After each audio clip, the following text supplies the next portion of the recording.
Welcome to a quick update on how to view shared media with chat on Messenger. If you've ever wondered where your photos, videos, and files live after a conversation, this guide will show you the fastest route to find them. First, open the Messenger app and head into the chat that contains the media you're after. Once you're inside the conversation, look to the top of the screen. You'll see the person's name or profile picture there. Tap it to open the chat details. From the chat details, you'll notice several options. Tap on View Media, Files, and Links. This section is a centralized hub for all the things that have been shared in that specific chat, including photos, videos, and any document. Inside View Media, Files, and Links, you'll switch to the Media tab.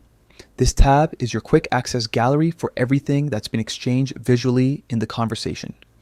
Here, you can scroll through the images and videos, tap on any item to view it in full screen, and even save or forward media if you need to reuse it later. If you're looking for something specific, you can still filter by media type or use the search bar if available in your version of Messenger.